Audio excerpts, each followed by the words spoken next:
আম্মা জান জিজ্ঞাসা করছিলেন, ইয়া রাসূলুল্লাহ, কিয়ামতের দিন কিরকম হবে, আমরা কিভাবে আসবো? তো আম্মা জানকে আল্লাহ রাসূল বলছিলেন যে হুফাতান উরাতান, পায়ে হাইটা আসবে, উলঙ্গ আসবে। আম্মা জান চিৎকার দিয়া বলছে, আলা ইয়ারা বাযুনা বাযা, আমাদের একজন আরেকজনকে দেখবে না?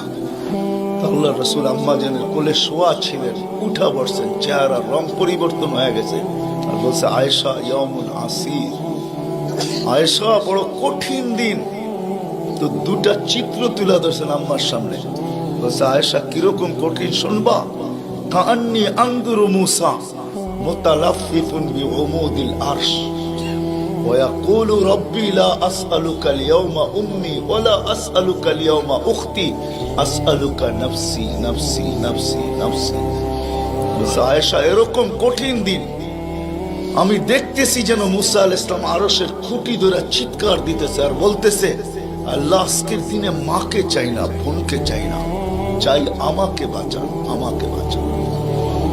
কালিমুল্লাহ, যার কিতাবটা আল্লাহ নিজের হাতে লেখছে, কাতাবাত তাওরাত বিয়াদি, যার কিতাব আল্লাহ নিজের হাতে লেখা দিয়েছেন, কালিমুল্লাহ যিনি, আল্লাহর সাথে যিনি কথা বলতেন, যার উপাধি কালিমুল্লাহ, উলুল আজমি মিনার রসুল, 5 জন নবীর ভিতরে একজন যিনি, 5 জন উলুল আজমি মিনার রসুলের ভিতরে। তো আল্লাহ রসুল বলছে, আয়েশা আরেকটু দৃশ্য বলবো তোমাকে? তো বলছে, ইয়া রাসূলুল্লাহ বলেন। বলছে, ওয়াজিআ বিজাহান্নাম, জাহান্নামকে যখন আনা হবে 70,000 শিকল লাগানো হবে, প্রত্যেকটা করার সাথে 70,000 ফেরেশতা ধরবে, তারপরও জাহান্নাম ছুটবে, সব ফেরেশতাদের হাতের থেকে ছুটা নিচে কিয়ামতের দিন মাঠের দিকে যখন ভাগতে থাকবে, তো জিবরিল আলাইহিস সালাম আল্লাহর পাশে থাকবে, চিৎকার দিয়া বসা পড়বে আর বলবে, রব্বি সাল্লিম সাল্লিম, রব আমাকে বাঁচান, আমাকে বাঁচান। ওই দিন শুধু একজন ব্যক্তিত্ব, আপনার আমার রাসূল মুহাম্মদুর রাসূলুল্লাহ সাল্লাল্লাহু আলাইহি ওয়াসাল্লাম শুধু উম্মতি উম্মতি বলে চিৎকার দিবে। আল্লাহ এটাই জবাব দিতেছেন, আনতা তাকুলু উম্মতি, আমি জানি আপনি উম্মতি বলে চিৎকার দিবেন, কেন এখানে শুধু ব্যথা উম্মতের, আর কোনো ব্যথা নেই, কোনো ব্যথা নাই, শুধু ব্যথা উম্মতের ব্যথা।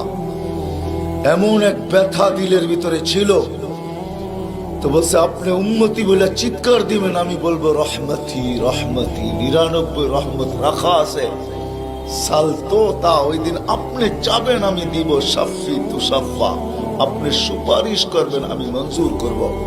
আর এক রিওয়ায়াতে আল্লাহ বন্ধুকে সান্ত্বনা দিয়েছেন, বন্ধু আনা মালিকি ইয়াউমিদ্দিন আনতা সাহিবা ইয়াউমিদ্দিন, আমি কিয়ামতের মালিক বটে কিন্তু বাদশা কিন্তু আপনি,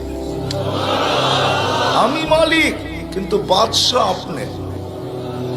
ব্যথা ছিল, ব্যথা।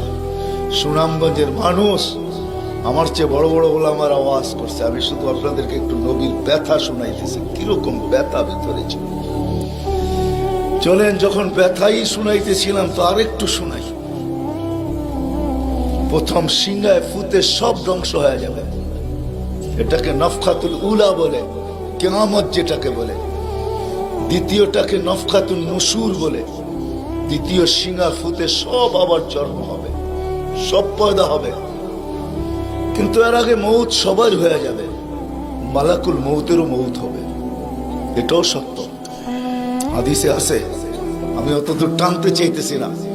সর্বশেষ যখন মালাকুল মৌত থাকবে, তা আল্লাহ জিজ্ঞেস করবে, মাম বাকিয়া ইয়া মালাকুল মৌত, কে বাকি? তো বলবে, লা মা বাকিয়া আহাদ ইল্লা আনা ওয়া আনতাল হাইয়ুল লাযী লা তামুত। আকাশ জমিন আরশের নিচে কোথাও কোনো সৃষ্টি বাকি নাই, শুধু আমি একা বাকি আর আপনি।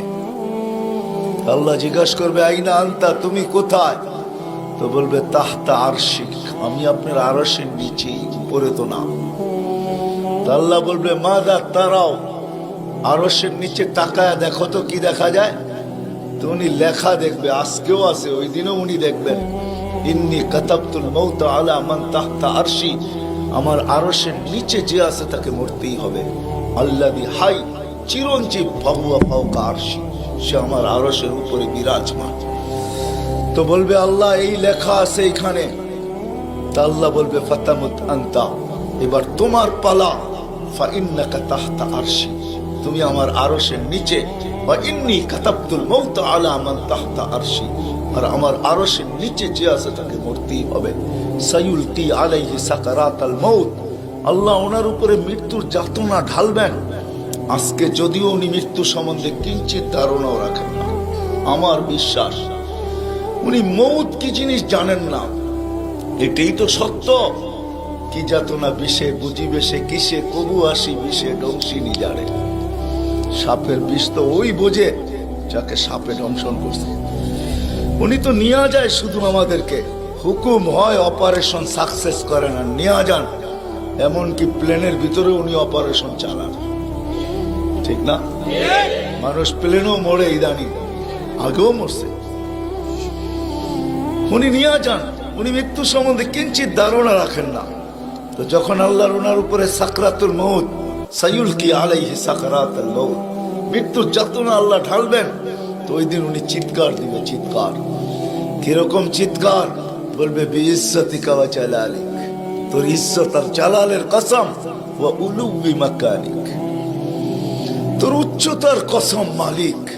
লাউ আলিমতু সাকরাতাল মউত, মৃত্যু সম্বন্ধে যদি আমার কিঞ্চিত ধারণা থাকতো, মা কাবাস্তু আরওয়াহাল মুমিনিন, কোন মুমিন মুসলমানকে আমি এত কষ্ট দিয়ে নিয়ে আসতাম, এত কষ্ট।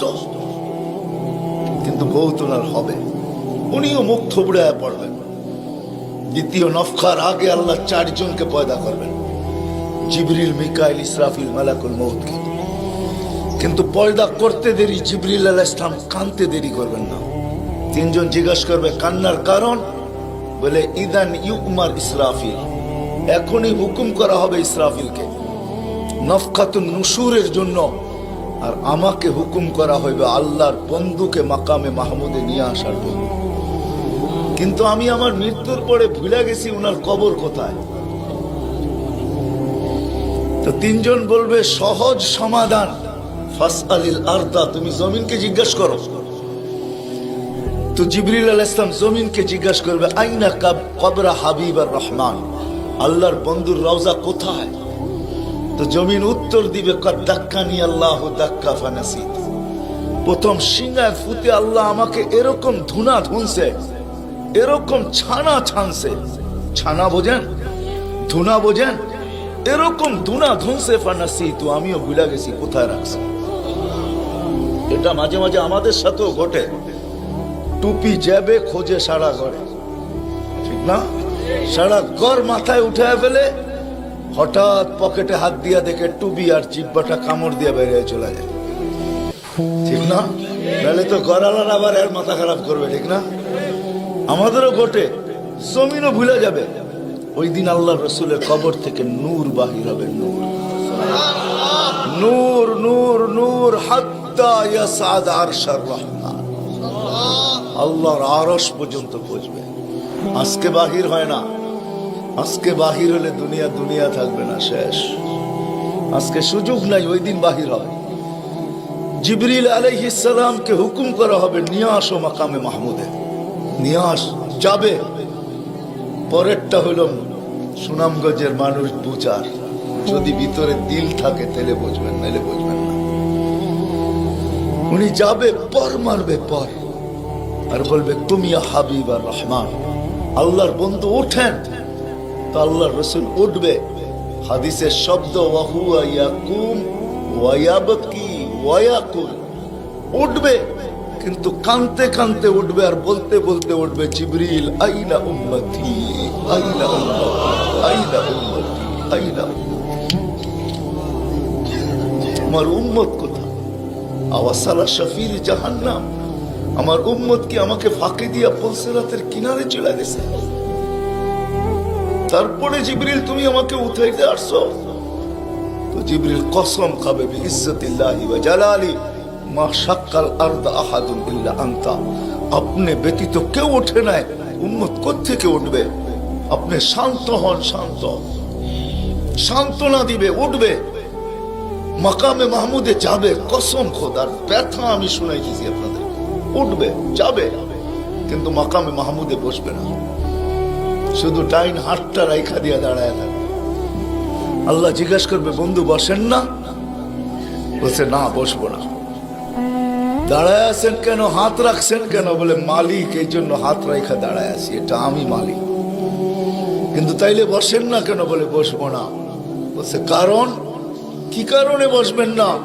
বলে, আমাকে বসায়া দিতে চান তাই না? আমি যদি বসি তো আমার উম্মতের জন্য ছুটবে কে, ভাগবে কে, কাঁদবে কে?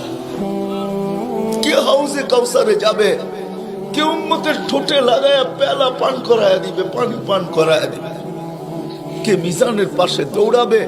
পাল্লা যদি সামনে না ঝোঁকে তাইলে দুরুদের গাঠটি নিয়া, যা আমি আপনি পড়ছি নবীর উপরে দুরুদ, ওই গাঠটি গুলাকে নিজের কাঁধে করে নিয়ে চলে আসবে।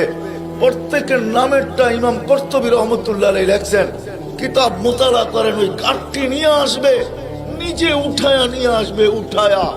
এই জন্যই বলছে আমার উপরে দুরুদ বেশি বেশি পড়ো। ডেলি পড়ো না তো জুমার দিন পড়ো, আকসিরু আলাইহিস সালাহ ইয়াউমাল জুমা। জুমার দিন বেশি বেশি আমার উপরে দুরুদ পড়ো, তোমাদের দুরুদ গাঠটির ভিতরে রাখা থাকবে। গাঠটি কিয়ামতের দিন যদি পাল্লা না ঝুঁকে তো আমি পিঠে করে উঠায়া পাল্লায় দিয়া ঝুঁকায়া দিব, ঝুঁকায়া। আবার মিজানের পাল্লায় পুলসিরাতের ওইখানে দৌড়াবে। বলছে, কে দৌড়াবে উম্মতের জন্য? যে কিয়ামতের মাঠে ব্যথা নিয়ে উঠবে, ব্যথা, ব্যথা নিয়ে উঠবে, ব্যথা। হায় হায়, যে মৃত্যু লগ্ন ব্যথা নিয়ে গেছেন, ব্যথা। কোনো ব্যথা না, কোনো ব্যথা না, নয় ফ্যামিলির ব্যথা না, হাসান হোসাইনের ব্যথা না, আলী ফাতেমার ব্যথা না, যে হাসান হোসাইন কলিজার টুকরা ছিল, টুকরা। সুনামগঞ্জের মানুষ বুঝবেন কি বুঝবেন না জানি না, দুই ভাই আসছে আল্লাহ রসুলের কাছে, আয়েশা বলছে, নানা জান আপনি উত্তম না আমরা দুই ভাই উত্তম? সাইয়্যিদুল আউয়ালিন ওয়াল আখিরিনকে জিজ্ঞাসা করে, যার সুবাদে সমগ্র জগৎ তৈরি, যার রহমতের ছোঁয়ায় সব অস্তিত্ব পাইছে, আমিও আপনাও সমস্ত সৃষ্টি, আরে সমস্ত নবী রসুল যার রহমতের ছোঁয়ায় অস্তিত্ব পাইছে, তাকে নাতিদয় জিজ্ঞাসা করতেছে, নানা জান আপনি উত্তম না আমরা দুই ভাই? আল্লাহ রসুল সাদা সিধা জবাব দিচ্ছেন, আমি উত্তম, খায়রুল বাশার, আমি উত্তম। দুই ভাই হাসা দিছে। আল্লাহ রসুল জিজ্ঞেস করছে, হাসলা কেন? নানা জান জবাব হয় নাই। মানি আমরা দুই ভাই উত্তম। প্রমাণ? আপনার আব্বা আমাদের আব্বাজানকে চিনেন? তো বলছে, বলো তো তোমাদের আব্বাজান কে? আলিউল মুর্তাজার পুরা মানাকেব পরিচয়। আমি সিলেটও বলে আসছি, আমার বড় আফসোস লাগে, বাংলাদেশে হাজারো ওয়াজ হয় সারা বছর, কিন্তু আজ পর্যন্ত একটা ওয়াজের ব্যানার পাইলাম না যে শানে সাহাবা, শানে সিদ্দিক, শানে আবু বকর, শানে ওমর, শানে ওসমান। বহুত কম ব্যানার পাই শানে রিসালাত, আল্লাহ রসুলের শান। চিনি না বিদায়, রাগ হবেন না, আজকে চিনি না বিদায়। প্রত্যন্ত অঞ্চল সুনামগঞ্জের সাথে আজকে যোগাযোগ বড় ভালো, আপনাদের হাইওয়ে বড় সুন্দর, গাড়ি বড় স্পিরিটে চলে, কিন্তু একটা দিন ছিল এখানে যোগাযোগ বড় দুর্গম ছিল।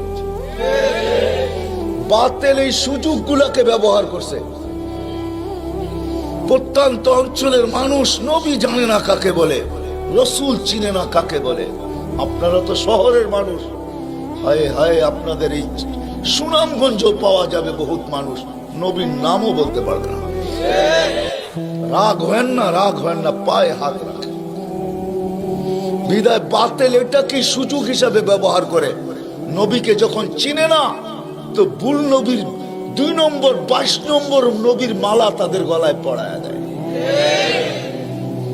কাদিয়ানি বানাইতে সুবিধা এই জন্য, নবীর পরিচয় যদি আমাদের বাচ্চা বাচ্চা জানতো, নারী পুরুষ জানতো, আমাদের স্কুল কলেজের ছেলেরা জানতো যে আমাদের নবী কে, তার প্রয়োজন কতটুকু, তার মর্তবা কত বড়, তাইলে কেউ এরকম দাওয়াত নিয়ে যাইতে দেরি, জুতার বাড়ি খেয়ে ফিরতে দেরি হতো। মুখ খোলার সুযোগ ছিল না আমার।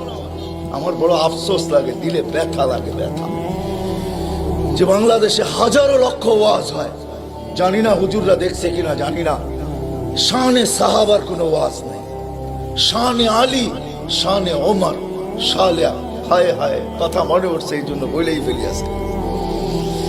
আলী রাদিয়াল্লাহু তাআলা আনহু বসা আল্লাহ রসুলের কাছে, দুইজনই বসা, আর কেউ নাই।